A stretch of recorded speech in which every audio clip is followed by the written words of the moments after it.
su contenido político.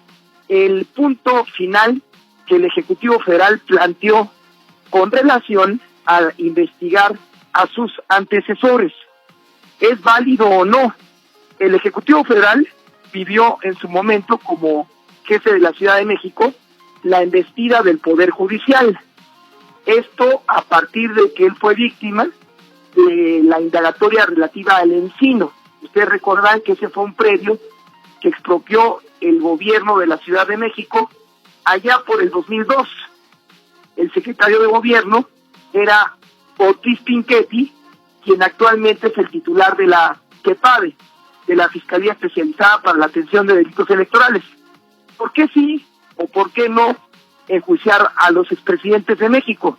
Eso es muy sencillo.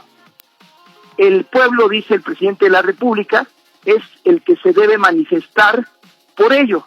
Él, el presidente López Obrador, citó hoy por nombre a sus antecesores: Ernesto Zedillo, Vicente Fox, Felipe Calderón y, entre otros, Enrique Peña Nieto. Él dice que va a proponer una reforma al artículo 35 constitucional para que él pierda su calidad de inmunidad y dejará a consulta de los mexicanos aplicar o no las sanciones respectivas a sus antecesores. Vamos a conocer en un corto plazo si esa medida aplica o no, pero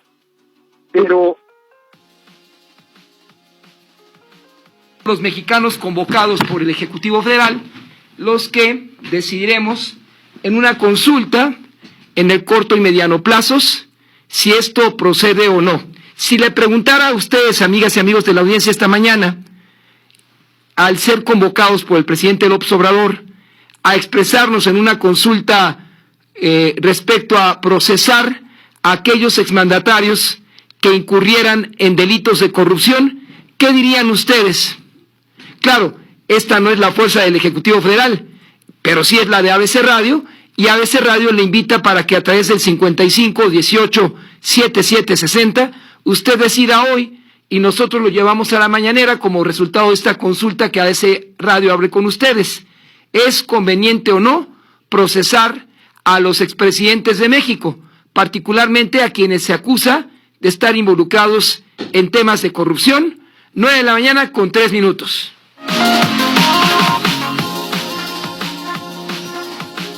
En la información, acciones de, entre otras, Aleática valen 1,833 millones de pesos. La participación de 49% que Aleática tiene en el Aeropuerto Internacional de Toluca alcanzaban un valor de 1,832 millones de pesos al cierre de junio pasado. Entre el segundo trimestre del 2011 y el mismo periodo del 2019, el flujo de pasajeros se contrajo casi 62%, al pasar de casi 391,000 a 149,000 pasajeros en su totalidad. Pendientes 3,500 millones de dólares de inversión en Michoacán, afirmó el gobernador Silvano Aureoles. Reveló que hay inversiones por 3,500 millones de dólares para el estado que se encuentran detenidas por el anuncio del gobierno federal de la cancelación del programa de zonas económicas especiales. 11 cartas de intención de distintas empresas para destinar esa cantidad y más de la mitad de ellas para inyectar recursos al puerto de Lázaro Cárdenas. Solo la acerera ArcelorMittal, que es de ascendencia de la India, así lo plantea.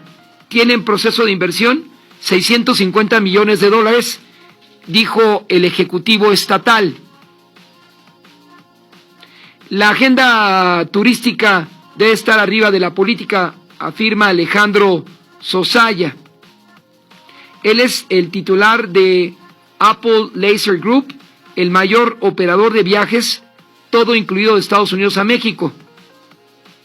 En el primer trimestre del 2009, el PIB turístico cayó 0,8%, y Sosoya avisora números negativos en el sector turismo en los próximos años.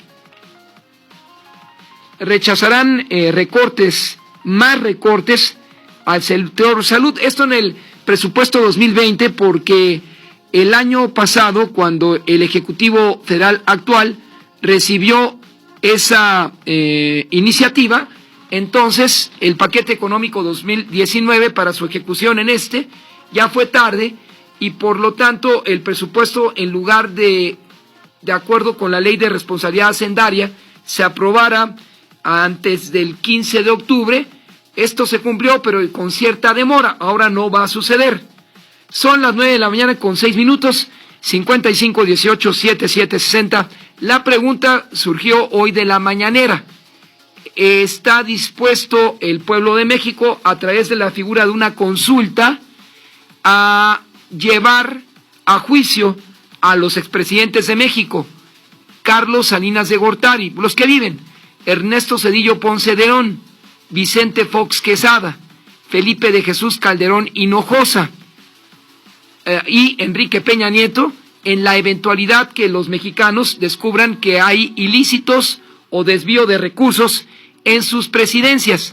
Esa fue la propuesta del Ejecutivo Federal, y él planteó, entre otras cosas, un punto final, y que las indagatorias partan desde su administración, y por ello, repito, promueve la reforma al artículo 35 constitucional para que no exista más el manto de protección que encubrió a sus antecesores. Y esa es una iniciativa que, al reanudar el periodo ordinario de sesiones de la 64 legislatura, se llevará a votación, y posiblemente los partidos que cuentan con mayoría, que son Morena, del Trabajo y Encuentro Social, y Verde Ecologista, le aprobarán al Ejecutivo esta condición. 8 minutos después de las 9 de la mañana, esto es ABC Radio Matutino. No deje de participar en esta pregunta que formulamos a la audiencia del 760. Y la colega Vania, con algunos, gracias a audiencia que nos toma en cuenta, son algunos comentarios de la audiencia a ABC Radio. Buenos días, maestro. Nos comenta el señor Benito Santos del Álvaro Obregón, el señor Gustavo Ponce de la Gustavo Madero y la señora Marta de Iztapalapa, que sí deben de enjuiciarse los presidentes, porque ya no es correcto que sigamos con este tipo de corrupción en estos tiempos. Gustavo Ponce de la Gustavo Madero nos recordó, claro, que debe ser solamente, ¿cómo se dice? Pues es solamente un hombre que tiene... correcto, dije, con el Alzheimer, toco madera, hoy nos evita decir el homónimo, el ingeniero me corrige, y no, es broma, esto es, hay un Gustavo Ponce que fue alcalde en esa jurisdicción cuando fue detenido derivado de los escándalos del empresario argentino Carlos Ahumada Kurtz. Bueno, ese es un punto. Y la audiencia pues se está pronunciando por algo muy importante, es que hay que enjuiciar a los expresidentes. La Vanguardia Española, ojalá pueda encontrar, amigas y amigos, esa nota, acusó a un expresidente de México de acumular, pues no sé si la cifra eran 2.600, vamos a dejarlo así, o 26,000 millones de dólares al término de su gestión, una gestión donde las empresas públicas se descentralizaron. Ojalá puedan buscar en la Vanguardia Española el mes de febrero de 1995, y ahí en La Vanguardia aparece el nombre del expresidente de México que hurtó esa cantidad a los mexicanos, 26,000 millones de dólares. Es un caso. Hay hermanos de expresidentes que hicieron amplísimos negocios. Si no, pregúntenle a Mario Villanueva Madrid, quién es el hermano de ese expresidente, por el cual Villanueva Madrid ahora se encuentra en prisión y cumple una larga condena que lo llevó a ser extraditado a la Unión Americana y después de ser restituido a México. Y otro hermano o la esposa de un expresidente y sus hijos que participaron abiertamente en el IPAB. ¿Y saben qué es eso?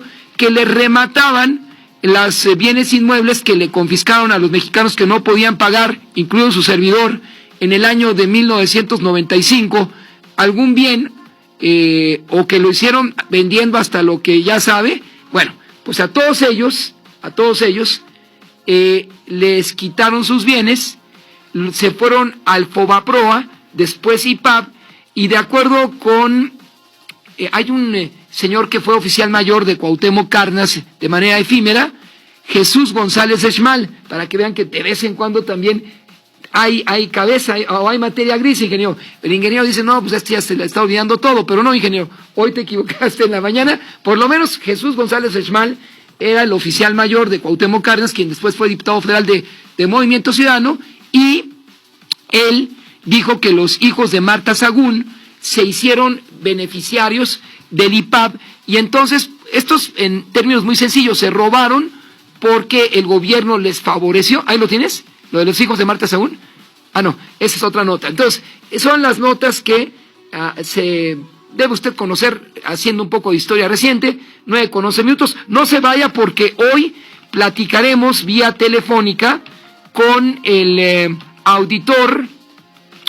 el exauditor de la Federación, el maestro Juan Manuel Portal, a propósito de lo que él da a conocer a Enrique Peña Nieto y la señora Rosario Robles respecto a las irregularidades ocurridas en la estafa maestra. 9:12, 5518-7760. La pregunta es del Ejecutivo Federal. Hoy nos estamos refiriendo al presidente del observador.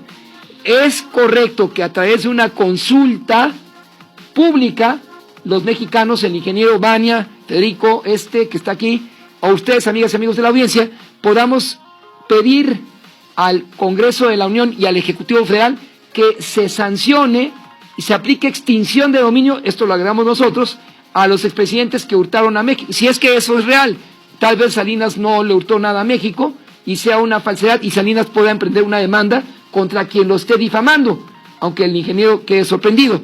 O tal vez la señora Marta Sagún no es expresidenta de México, pero que solapó esa actividad, de acuerdo con Jesús González Esmal, podría también ser sometido a esa condición. 9:13 minutos, 5518-7760. Y después lo anunciamos también en las redes, colega Bani. Así lo dice Lamont, con Federico Lamont. Cuando las empresas compiten, tú puedes escoger la opción que más se ajuste a tu bolsillo y a tus necesidades. Yo siempre voy al restaurante que está a la vuelta de la chamba. A mí me encanta la fonda de la colonia porque se ajusta a mi presupuesto. Yo pido la comida de mi restaurante favorito desde mi celular y llega a la puerta de mi casa. Con competencia, tú eliges. Un México mejor es competencia de todos. Comisión Federal de Competencia Económica, COFESE. Visita COFESE.mx. La cuarta transformación en México ya arrancó. Y hemos empezado pronto y bien. Como nunca antes se combate la corrupción y se mejora la educación. También trabajamos en tu seguridad y vamos por los empleos que necesitas. El PT trabaja y cumple. Afíliate al Partido del Trabajo y juntos lucharemos por un México más justo. El PT está de tu lado. La medalla Belisario Domínguez es el máximo galardón que confiere el Senado de la República en honor al senador chiapaneco que dedicó su vida al servicio de la patria. ¿Conoces a una mexicana o mexicano que destaque por su ciencia o virtud en grado eminente? Envía postulaciones al correo medallaBelisario-2019@senado.gov.mx. Fecha límite, 30 de agosto. Senado de la República. Cercanía y resultados. Las noticias más relevantes, gratis hasta tu celular. Línea ABC. Manda un WhatsApp con la palabra alta al 5580-077760. 5580-077760. Y obtén la información al momento. Línea ABC. Así lo dice Lamont, con Federico Lamont. Son exactamente las 9 de la mañana con 15 minutos. Este es el tema importante que abordaremos más adelante con el aludido. Peña Nieto sabía lo que Robles hacía.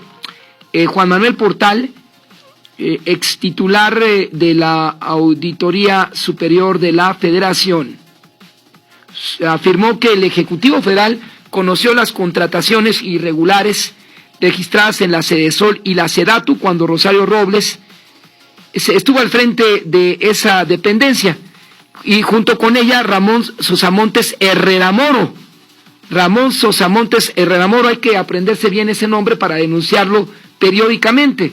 Pero ¿saben lo que ocurrió? Y esto no lo saben ustedes, amigas y amigos de la audiencia, pero ahí les va.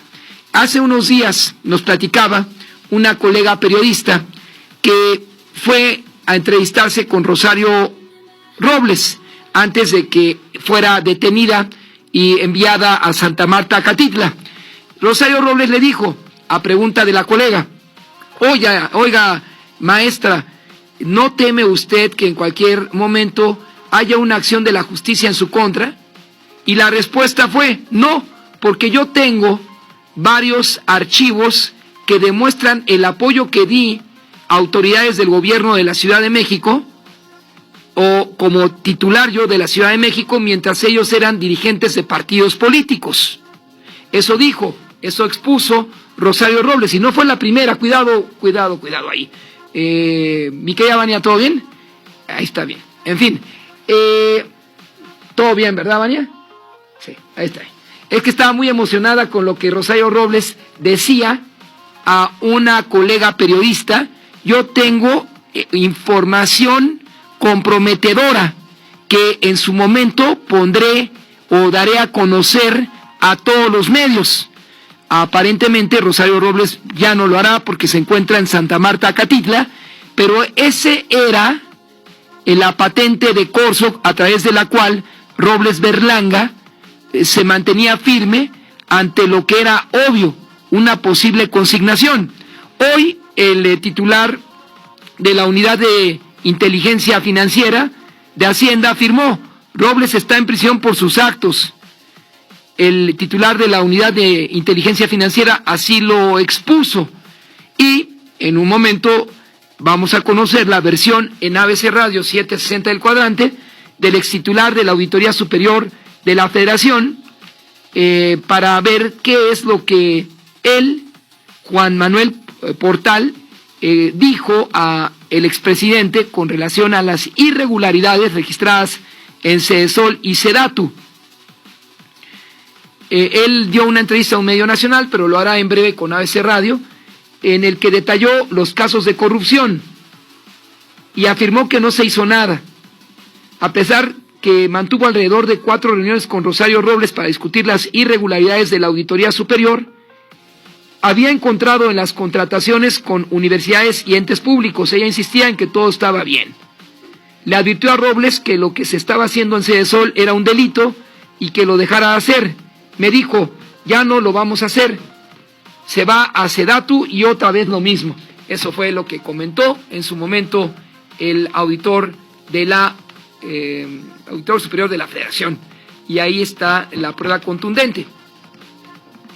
En otros casos, a propósito de corrupción, el integrante de la Unidad Politécnica es el licenciado José Antonio Rueda Márquez. En conferencia, miembros del colectivo Unidad Politécnica, el Consejo Nacional de Egresados, el Sindicato Independiente y la Comisión Organizadora del Congreso Nacional Politécnico emitieron denuncias sobre la corrupción que prevalece en el manejo de los recursos financieros del IPN por parte de la administración que encabeza Mario Alberto Rodríguez Casas, cuya actuación se asemeja a los esquemas de la estafa maestra. Licenciado José Antonio Rueda, le agradezco tome usted la llamada telefónica. Buenos días. Buenos días, Federico. No es un tanto temerario acusar a Mario Alberto Rodríguez Casas de practicar el mismo esquema de la estafa maestra en este momento en el IPN? Bueno, en realidad nosotros somos un colectivo, Unidad Politécnica, que ha mantenido una crítica muy fuerte a la conducción actual del Politécnico. Y no por una cosa gratuita. Lo que sucede es que el Politécnico, en su propia estructura legal, tiene espacios que permiten luego tomar decisiones de manera personal y no acotada a un reglamento que tenga precisiones. Por ejemplo, en cualquier institución, para crear una carrera, se tiene que consultar a las áreas académicas, tiene que haber un procedimiento, tiene que haber conclusiones y finalmente estudiar las viabilidades. En el Politécnico, en muchas ocasiones, las autoridades pueden, por mutuo propio, decidir hacer una nueva carrera o hacer una nueva institución en algún estado de la República, y el reglamento es mucho exigente para ese tipo de situaciones, ¿sí? Entonces, eso que se refleja en el ámbito académico y que ha llevado a una serie de conflictos internos. Por ejemplo, hace muy poco el director de la institución anunció que va a hacer una nueva área para crear una nueva licenciatura en su pueblo de origen, en su municipio de origen. Y a nosotros nos parece que eso es una desmesura.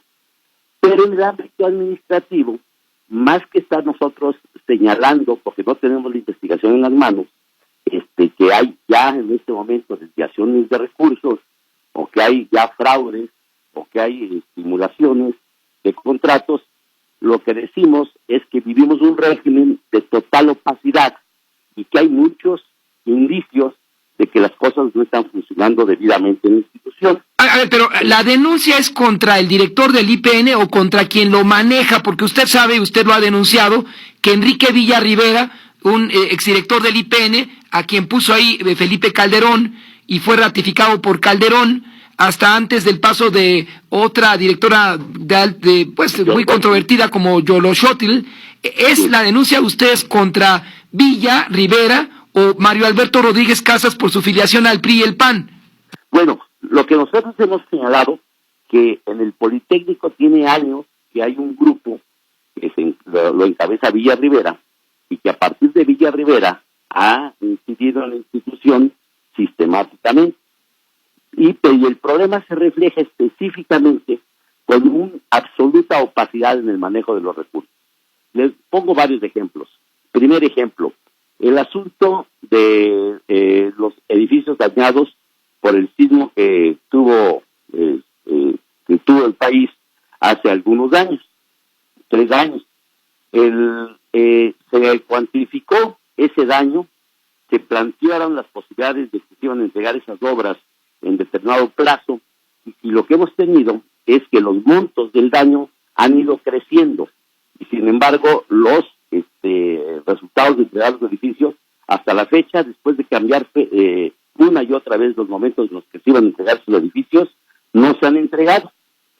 La sospecha de la comunidad amplísima, de sectores amplios de la comunidad, es que estos daños se cuantificaron de manera muy pequeña al principio, porque así fue como se informó, y gradualmente la cuantificación de los daños ha ido creciendo, y nosotros decimos que una institución que tiene ingenieros, especialistas por montones, se pudo haber hecho una cuantificación precisa desde un principio. Y ahí cuál es la sospecha, que se hizo de tal manera para poder hacerle un favor a las aseguradoras, porque las aseguradoras pagan en función del daño, ¿no?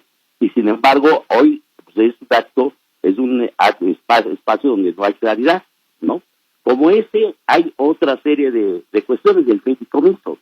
En el fideicomiso, ahí se manejan muchos recursos de la institución. Sin embargo, las reglas se cambian constantemente. Lo que no ha cambiado es que no hay transparencia. Actualmente están cambiando prácticamente al director del ámbito deportivo. Nosotros señalamos que en el ámbito deportivo está bien cambiar a un funcionario cuando no funciona, pero sí es muy importante que se resuelvan los problemas de fondo. A ver, si se van a resolver esos problemas y su denuncia es real, finalmente le pregunto, la acusación de ustedes contra Mario Alberto Rodríguez Casas compete a falta de transparencia, corrupción y uso personal de recursos para proyectos vinculados a diversas instituciones. Si ustedes cuentan con los elementos necesarios, ya los llevaron a la Fiscalía General de la República, entonces, en su opinión, y debido a su acusación, ¿debe ser consignado Mario Alberto Rodríguez Casas? No, nosotros pensamos que debe ser destituido porque todo esto está sujeto a investigación, todo el manejo de recursos administrativos. Pero y hay evidencias que se tienen que analizar, investigar por las instancias correspondientes. Pero en donde ya no tenemos ningún tipo de duda es en la conducción académica de la institución. Estamos haciendo un congreso que todo el mundo sabemos que es un congreso absolutamente estimulado. Es un congreso donde en algunas escuelas se eligieron representantes con el 1% de la representación, ¿sí? Y en el mejor de los casos con el 10% de la representación, y todo esto es producto de una manipulación para poder mantener el control de la institución bajo su orientación. Si a eso, a la mala conducción administrativa y académica, le agregamos todas las áreas de opacidad y la evidencia de que hay fuertes asuntos de carácter administrativo sin aclarar, eso configura todo un conjunto. Y en ese conjunto nosotros, ¿qué decimos? Que queremos que sea destituido el señor Mario Alberto Rodríguez Casas y se nombre un director de transición que garantice transparencia, objetividad y procesos realmente que incluyan a la comunidad. Por cierto, concluyo, no estamos proponiendo nosotros a nadie. No queremos nosotros, quítate tú para que me ponga yo. No, queremos a una persona honesta, honorable, que le dé la seguridad a las instancias de la educación pública, a la Secretaría de Educación Pública, a la presidencia, que son los que tienen que decidir, que ellos decidan a la gente que les parezca la más adecuada. Y por último, usted acusa directamente a Enrique Villa Rivera de ser quien controla al IPN a través de Mario Alberto Rodríguez Casas. Sí, eso sí tenemos indicios claros de que así es. Le agradezco por tomar esta llamada telefónica ahora que el Ejecutivo Federal está en una cruzada contra la corrupción, que este acto de corrupción que ustedes señalan se esté ventilando en este servicio informativo. Y gracias, licenciado José Antonio Rueda, por tomar la llamada telefónica. Buenos días para usted. Buenos días. Son las 9:00 con 27 minutos. Hay una denuncia grave de un evento de corrupción que se vincula con quien fuera director del IPN y a quien, de acuerdo con José Antonio Rueda Márquez, de la Unidad Politécnica, el Consejo Nacional de Egresados, el Sindicato Independiente y Comisión Organizadora del Congreso, está detrás de los hechos de claroscuros que vive el IPN, como es el señor Villa. El señor Villa, quien fue llevado a ese encargo por Felipe Calderón y después ratificado por Calderón, y todavía pretendió una nueva reelección. El señor Villa, en este caso más que Rodríguez Casas, se le está vinculando con una estafa maestra, y el señor Villa, quien inexplicablemente fue director del Instituto del Petróleo, pues sigue ahí, lamentablemente manejando a la institución como él quiere. Más allá del actual director del IPN, es el señor Villa sobre quien se lanza esta acusación terrible. Son las 9:28 minutos. Así lo dice Lamont, con Federico Lamont. El ISSSTE está siempre contigo. Desde que naces te da la mano. Un instituto que se preocupa por tu crecimiento. Te ayuda a fortalecer la salud. Te da respaldo y seguridad en los momentos de apuro. Brindando la atención que necesitas. Además ayuda a incrementar tu patrimonio. Y nunca se separa de ti. Las prestaciones del ISSSTE están contigo siempre. Desde que llegas hasta que te vas. 59 años a tu servicio. ISSSTE. Gobierno de México. De acuerdo con el Instituto Nacional de las Lenguas Indígenas, en México quedan solo 21 hablantes de ayapaneco. Cuando mueran, nadie podrá contar su historia. En el mundo, 60% de las lenguas indígenas está en peligro de desaparecer. Para preservar esa riqueza, 2019 fue nombrado Año Internacional de las Lenguas Indígenas. Sintamos orgullo de nuestra diversidad lingüística. Ni un hablante menos. Secretaría de Cultura. Gobierno de México.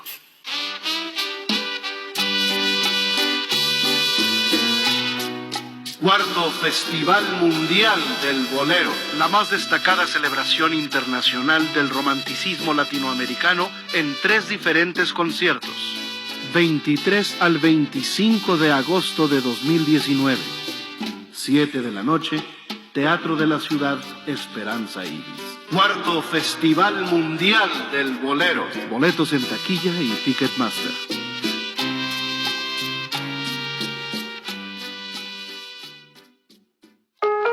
Así lo dice Lamont, con Federico Lamont. Son exactamente las 9:00 con 30 minutos. Vía telefónica se encuentra quien fuera el auditor superior de la Federación y quien recientemente pues da a conocer una información importante sobre, podría interpretarse como negligencia por parte de la exsecretaria Robles. Juan Manuel Portal ya está vía telefónica. Señor, exauditor, maestro don Juan Manuel Portal, le agradezco tome usted la llamada para ABC Radio 760 del Cuadrante y buenos días para usted. Buenos días, Federico. Muchas gracias. Buen día. Buen día pues a todos. Sorprendió que recientemente, pero bueno, primero explicarle a la audiencia, en su condición de exauditor, ¿cómo llega usted a ese encargo de auditor y por qué está usted empoderado por los mexicanos a través de nuestros representantes populares, que son los diputados? Bueno, ese proceso es un proceso que se ha establecido jurídicamente y en donde a través de un procedimiento largo se hace una convocatoria pública para quienes llenen requisitos puedan inscribirse a un proceso de selección que hace la Cámara de Diputados a través de su Comisión de Vigilancia. Esto es para dar un mandato al auditor superior por un periodo de 8 años. Después de ser electo en una reunión del Pleno de la Cámara de Diputados, empieza un periodo de 8 años, que es a partir del 1 de enero del año siguiente, donde se elige, y tiene una serie de requisitos a través de la ley que regula el funcionamiento de la Auditoría Superior de la Federación. La primera parte importante es la emisión de una opinión, un informe sobre todo lo que revisa. Su responsabilidad es fiscalizar, auditar el presupuesto que autoriza la Cámara de Diputados al Ejecutivo para poderlo llevar a cabo. De las revisiones que se hacen durante todo el ejercicio, se presentaba un informe años atrás y ahora son 3 informes parciales que se tienen que entregar a la Cámara y en donde están resumidos todos los resultados obtenidos.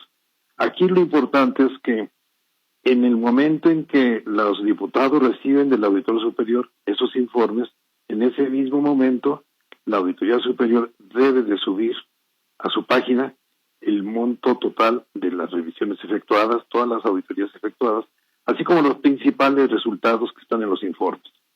Cualquier persona puede acudir a la página de la Auditoría Superior y consultar estos informes. Y dentro de estos están todos los que han sido motivo de gran discusión y comentario en estos últimos días. ¿En qué año informó, maestro, al expresidente Peña o a la propia exsecretaria de Sedesol y Sedatu Robles Berlanga sobre las irregularidades en ambas dependencias? Federico, en el procedimiento es todos los años se informa. Ahora, el procedimiento es entregarlo a través de la Cámara de Diputados, pero en el caso de las secretarías se les envía a cada uno de los titulares o responsables, se les manda su informe, se les dan las reuniones con las explicaciones que fueran necesarias. En el caso del presidente, igualmente se manda a su oficina un ejemplar completo de todos los informes conforme se van emitiendo. En unos días después de que se presente en la Cámara de Diputados, van informes, ya fuera en su oportunidad impresos, o si no a través de medios electrónicos para que puedan consultar todo lo que quieran. Entonces, el presidente Peña Nieto recibió en su despacho este informe como titular del Ejecutivo por parte del Poder Legislativo. Así es, todos los años. Pero decía usted, el Ejecutivo Federal conoció en tiempo y forma las contrataciones irregulares en Sedesol y Sedatu. Sí, puesto que están en todos los informes. Pero en adición a lo que les ha interesado mucho es el hecho que hubiera reuniones que fueron muy pocas con la secretaria. Con la secretaria fueron 4 o 5 reuniones donde personalmente se le informaba. Se hacían reuniones de discusión, de presentación de resultados y de obtención de información para tratar de corregir o solventar las observaciones de la Auditoría Superior. En el caso del presidente, fue una reunión en su oficina para darle a conocer igualmente cuál era el estado que guardaban estas observaciones en las 2 secretarías donde estuvo al frente la señora Robles. Paralelamente se le informó a través de la Auditoría Superior, por eso dice uno, exauditor, que es más importante la labor de esta auditoría que la Secretaría de la Contraloría, o como se llama actualmente, porque usted está empoderado en su momento por el Poder Legislativo y la dependencia es solo por el Poder Ejecutivo. Son 2 funciones complementarias, las 2 son muy importantes. La facultad que tiene la Secretaría de la Función Pública puede ser, en cierto punto de vista, más relevante, puesto que están ellos más cerca de la operación. Ellos pueden revisar durante las ejecución de las acciones durante la administración del presupuesto, día con día. La Auditoría Superior siempre va después, entregar una cuenta pública. Cuando hay indicios de alguna desviación importante, puede entrar igual durante, pero se requiere reunir una serie de requisitos. No es lo regular, pero sí también es importante. Claro, usted no es ni asume la función de un ministerio público. Usted se limitó en ese momento, exauditor, a la condición de informarle al Ejecutivo sobre irregularidades en las plantas de Fertinal y agronitrogenados en petróleos mexicanos, entre otras cosas. Así es, igual que el uso de los recursos públicos que se transfieren a los estados y municipios. Son montos muy importantes para programas de los más relevantes como educación, salud, vivienda, etcétera. Y esto fue lo que se informó en sus oportunidades cada año de los desvíos que tenían los gobernadores sobre montos sumamente importantes, como recordará usted, el caso de Veracruz, Tabasco, Tamaulipas, etcétera. Es decir, la auditoría pues puso los focos rojos con relación a los desvíos en el gobierno de Javier Duarte, de César Duarte, de Roberto Borge, entre otros exmandatarios, señor exauditor. Así es, en todos los estados, O sea, se informaba anualmente el resultado de la revisión de los presupuestos transferidos a los estados y de todititos los estados. Oiga, y retomando lo publicado en un medio impreso, dice, asegura que le advirtió a Rosario Robles que lo que estaba haciendo en la Sedesol era un delito y que lo dejara de hacer. Y le pregunto, maestro, ¿ella le respondió a usted, ya no lo vamos a hacer? En la última reunión que tuve con ella, debe haber sido a principios de 2017, me comentó, ya no lo vamos a seguir haciendo. Y al Ejecutivo Federal también, perdone que sea se insista tanto en este tema, usted de TED a TED le dijo al expresidente Peña de las irregularidades en esas dependencias o en el caso de Fertinal y agronitrogenados. Así es, personalmente se los informé a él. ¿Y qué expresión le mostró el expresidente? Preocupación, y tomó notas para dar instrucciones para que se revisara esto, que interviniera también la Secretaría de la Función Pública, que ya lo conocía, y que hubiera la posibilidad de que se detuvieran ese tipo de contrataciones irregulares y se evitaran más desvíos de los que ya habíamos informado. En el caso de la Auditoría Superior, no solamente quedan en los informes, se presentaron denuncias de hechos ante el Ministerio Público, que son los que están siendo tomados desde que salió esta publicación de la estafa maestra. Ha habido mayor profundización de esto, y qué bueno que se haga caso a lo que anuncia la Auditoría Superior, porque está basada en una selección muy técnica de las auditorías a realizar, con procedimientos específicos y con una promoción de la confianza que se debe hacer hacia la sociedad de que el presupuesto está siendo efectiva y legalmente gastado. Lo más terrible de esta entrevista que ofreció, y ahora lo hace con el 760 del cuadrante de AS Radio, maestro Juan Manuel Portal, es que, fíjese usted, en la cruzada contra el hambre, emprendida por Sedesol, pues ahí también se encontraron graves desvíos sobre factura de insumos, entre otras cosas. Esta es una observación, un comentario, una observación. Las observaciones fueron de usted. Pero la Auditoría Superior, ¿cómo participa, cómo logra involucrarse en ese tema a manera de denuncia de la estafa maestra? Bueno, en primer lugar es que teniendo una metodología para una planeación de lo que se debe de auditar, tenemos que recordar que la Auditoría Superior tiene autonomía técnica y de gestión. Lo técnico corresponde a su facultad para seleccionar qué revisar, cuándo revisarlo, cómo revisarlo. La selección que se hace es a través de un análisis de riesgos de todo el presupuesto, viendo una serie de factores, son 14 factores o 17 factores, no recuerdo cuántos, y de ahí se hace un listado de lo que se debe de revisar. Una vez efectuadas las auditorías, los resultados obtenidos son ponderados para hacer, en su caso, observaciones, pliegos de observaciones que llevan una connotación mayor, y cuando estos no son solventados, se llevan en caso de que hubiera posibilidades de que fueran presuntos delitos, se llevan a cabo denuncias de hechos. Entonces, de la revisión normal, se encuentran falta de comprobación de algunos proyectos, falta o se encuentran comprobaciones con facturas de empresas ficticias, en donde no encontramos los domicilios, no se encontraron las empresas, nadie las conocía, no se pudo verificar que se hubieran recibido los servicios por los que se pagó, o los bienes, si fueron o no recibidos, etcétera. Entonces, con base en esto es que se hace la presentación de los resultados y la presentación igual de las denuncias de hechos. Es parte de un proceso normal. Ahora se puede entender, exauditor, cuando existió la posibilidad de una reelección de usted, como ocurrió con González de Aragón, quien le antecedió, se dio una guerra mediática, es la interpretación de su servidor, en contra de usted, porque usted mantenía una posición de clara ventaja para lograr el voto de los diputados en la reelección. Pero cuando usted denuncia los eventos de Veracruz, denuncia las irregularidades en Sedesol y Sedatu, en la interpretación de su servidor, el Poder Ejecutivo, que tenía mayoría en la Cámara de Diputados, pregunto, ¿pudo o no incidir en el ánimo de sus correligionarios para que no avalaran o apoyaran su reelección? Sí puedo incidir. La verdad es que el procedimiento es transparente, pero siempre hay alguna forma de inclinar las decisiones al final del procedimiento. Pero yo cumplí con mi periodo al que fui electo de 8 años, el mandato lo cumplí totalmente, no tuve ninguna complicación posterior con la Cámara de Diputados, y yo creo que es conveniente. Yo inclusive en algunas ocasiones recomendé que se modificara la Constitución en cuanto a que el auditor puede ser reelegido. Creo que un periodo de 8 años es suficiente, sobre todo para renovar cuadros, para renovar enfoques, etcétera.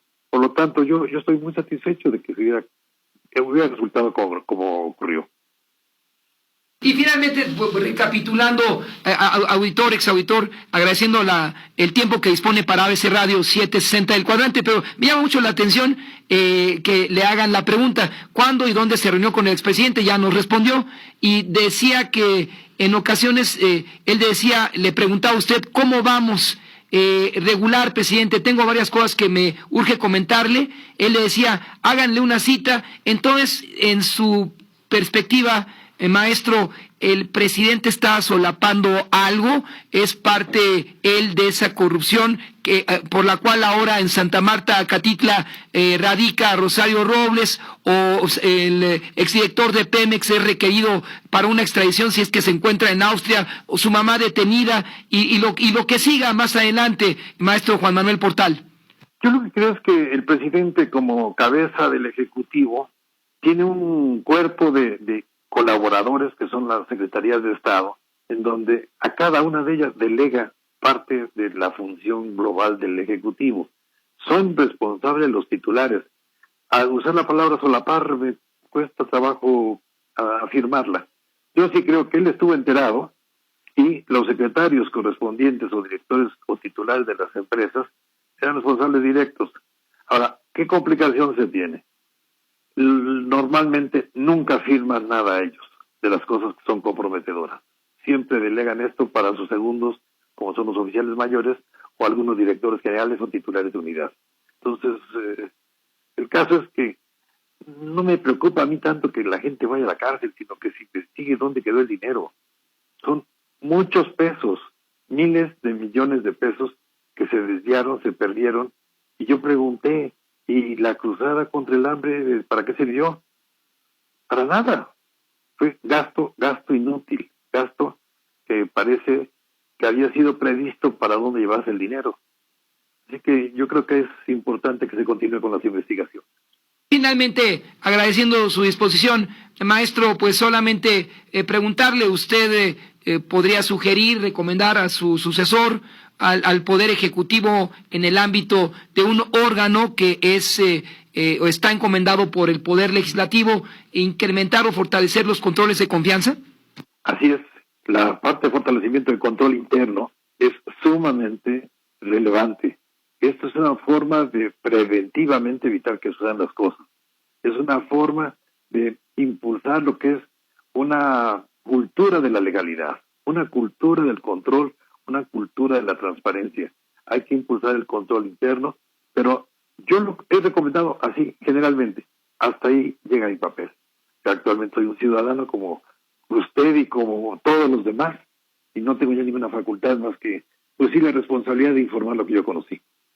Oiga, y nada más, esto, como lo dijo el presidente en la mañana en su conferencia de prensa, él se planteó por el punto final en la investigación a exmandatarios, y él dice que él se retira a partir de una reforma al artículo 35 constitucional, esa inmunidad que tenían los expresidentes. ¿Usted cree que por una consulta popular los expresidentes podrían ser sometidos pues a un proceso si es que el pueblo así se manifestara? No me parece que sea así. Creo que insistiría en este concepto de la cultura de la legalidad, el Estado de Derecho. Tenemos una Constitución y leyes específicas que apoyan a la Constitución, y yo creo que ese es el procedimiento que se tiene que seguir en caso de cualquier procedimiento o caso que se quiera ir adelante de manera judicial. Maestro Juan Manuel Portal, le agradezco enormemente le haya tomado la llamada a la audiencia del 760 del cuadrante de ABC Radio, con lo cual contribuye usted a disipar diversas dudas que se han generado esta semana, y ojalá que estas pláticas sean recurrentes, maestro. Espero que así sea. Federico, muchísimo gusto, muchas gracias y un saludo a todo el auditorio. Gracias a usted, maestro. Son las 9:47, fue el ex auditor superior de la Federación, colega Abania. Hay más llamadas de la audiencia.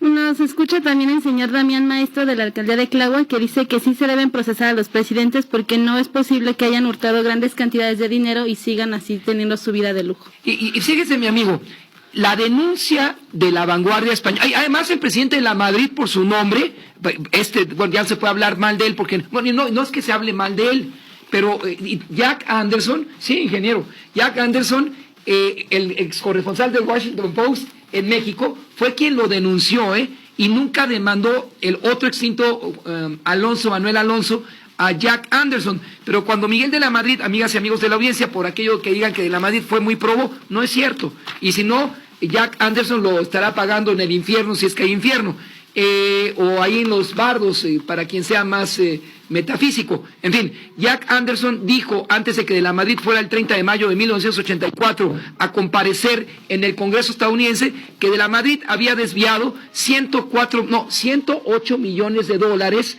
de una cuenta personal a los Estados Unidos para no sabemos qué. Esa fue la primera denuncia, amigas y amigos de la audiencia, por si se nos olvida, de un corresponsal. No, él era el editor político más influyente del periódico The Washington Post, y él lo dejó así. En alguna ocasión le preguntamos aquí a su hijo, cuando era el director de Ban Rural, a un órgano así en el gobierno de Calderón, si él rechazaba esa versión. Desde luego dijo que sí, pero Manuel Alonso jamás denunció al Washington Post por calumniar a Miguel de la Madrid, y los funcionarios de la Madrid callaron ante esa denuncia.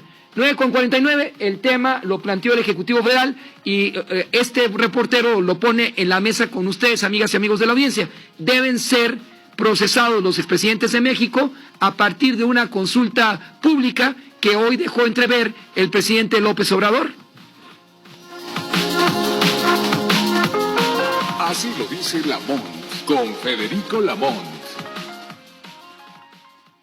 En estas vacaciones, cuando salgas a carretera, recuerda que Los Ángeles Verdes de la Secretaría de Turismo te ofrecemos auxilio mecánico de emergencia, orientación e información turística, auxilio en caso de contingencia, servicio gratuito de las 8 a las 20 horas en las principales rutas carreteras. En tus viajes por carretera, Los Ángeles Verdes cerca de ti. Marca 078. Secretaría de Turismo. Gobierno de México.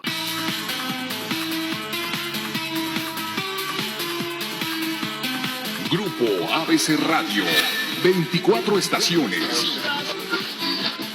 Todo el país. En el sur, Iguala Guerrero, 93.9 FM. Taxco Guerrero, 92.9 FM. 96.1 FM. Chilpancingo Guerrero, 105.1 FM. Grupo ABC Radio, 24 estaciones. Así lo dice Lamont, con Federico Lamont. El tema es, Jack Anderson publicó en su columna el 15 de mayo de 1984, nos llegó una llamada de Jovita García, pero hay más que en algún momento presentaremos, pero Jovita García dice: no sea usted mentiroso, en alusión a su servidor. El presidente de la Madrid fue el más transparente de los exmandatarios. No, doña Jovita, déjeme leerle a usted lo que un medio de circulación nacional está señalando ese 17... No, esto fue el 15 de mayo de 1984. El columnista Jack Anderson publicó, y se quedó corto este reportero, que de la Madrid había depositado un mínimo de 162 millones de dólares el expresidente de la Madrid. Así que, doña Jovita, desde luego usted tiene derecho a decir lo que usted quiera, este es un espacio plural, y si alguien comete un error, pues lo correcto es enmendar la pifia. Pero la nota es: 162 millones de dólares desvió Miguel de la Madrid para su cuenta, y como fue denunciado lo anterior el 15 de mayo de 1984. Entonces, pero como él no vive en paz descanse, desde luego, y la denuncia está ahí vigente, pues esto forma parte ya de varias cosas. 9:52. Estamos enlazados con, en este momento, con la presidenta de la Comisión de Revisión y Actualización Municipal de la 12ª Regidora de Tlalnepantla, Itzel Lisbeth Nava López. Crear el Seguro Ciudadano, le agradezco por tomar la llamada. Lisbeth, platíquenos acerca del Seguro Ciudadano. Adelante, por favor. Muy buenos días, maestro Federico. Un saludo a ti y a toda tu audiencia. Pues aquí con el gusto de saludarte y platicarte la propuesta. En la pasada sesión del ayuntamiento estuvimos comentando, hicimos la presentación de una propuesta en donde pudiéramos implementar un seguro vehicular por el tema de los baches. Es una realidad que somos un municipio en donde transitan miles y miles de automovilistas, y entonces creo que es necesario porque ha habido un desgaste en las vialidades y no se le ha dado un mantenimiento correcto, y entonces creo que ha habido no solamente automovilistas afectados, sino también ciudadanos han sido afectados por accidentes o por situaciones que se puedan presentar. Por eso nosotros presentamos esta iniciativa de poder implementar un seguro contra baches para que podamos darle una respuesta al ciudadano que transite por alguna vía que le corresponda al municipio cuidar, y que tenga algún bache en el que se pueda ver afectada la unidad automovilística. Y bueno, pues es un primer paso para impulsar este seguro, la propuesta, y esperamos que en próximas semanas se pueda estar revisando en la comisión correspondiente y así pues presentarle al ciudadano cuál sería la mecánica. Esto tendría que ser llevado a votación en el pleno de la comuna, síndicos, regidores y el titular de la misma. Es correcto. Primero, el procedimiento es que se revisa en la comisión con las áreas correspondientes, quienes llevarían a cabo la implementación de este programa, y posteriormente se envía al pleno del ayuntamiento, que encabeza el presidente municipal, y ya en el pleno del ayuntamiento se vota si estamos de acuerdo o no con este programa. ¿En qué tiempo? Mira, la propuesta la realizamos apenas esta semana en el pasado cabildo, y es un tema que se tiene que enviar a comisiones, se le tiene que dar el trámite correspondiente, y yo espero que por lo menos que no pase más de un mes para que ya esté en estudio de comisiones con las áreas que les corresponde revisar el tema, que sería tránsito municipal, y también tendría que involucrarse el área de servicios urbanos. Lisbeth Nava López, gracias por aceptar esta comunicación. Buenos días. Te agradezco mucho, Federico, que tengas excelente día. Un saludo a tu audiencia, que tengan excelente día a todos, y seguimos trabajando por amor a Tlalnepantla. 9:55. En la historia, ¿cómo juzgaremos los mexicanos, 140 millones, al desempeño de nuestros mandatarios en funciones, colega Vania? Buenos días, maestro. Nos llegó otra llamada de Cuautepec, de ahí el Cerro de las Culebras, donde el señor Carlos dice, le comenta a usted, maestro, que los hospitales en Veracruz están en la calle y que las mujeres no son un esclavo del sistema y necesitan mejores atenciones. Qué bueno que lo dice. Ese será un tema que abordaremos en Así lo dice Veracruz próximamente, ABC y el sistema de radio y televisión de aquella entidad, llevando a usted la voz de la denuncia hacia el Ejecutivo Estatal o los miembros de la Administración Local. 9:56. No nos vamos sin dejar para reflexión de ustedes, amigas y amigos de la audiencia, el juzgar a expresidentes de México.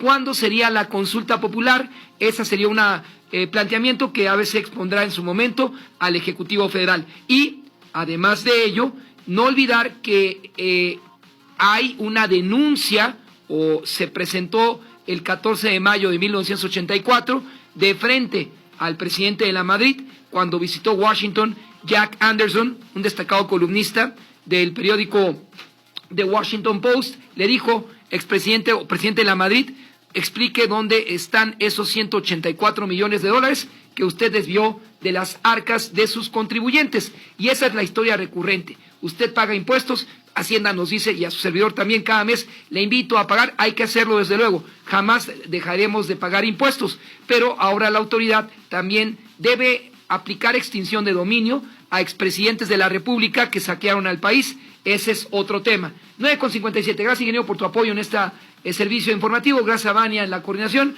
reportera Lluvia y al colega Federico.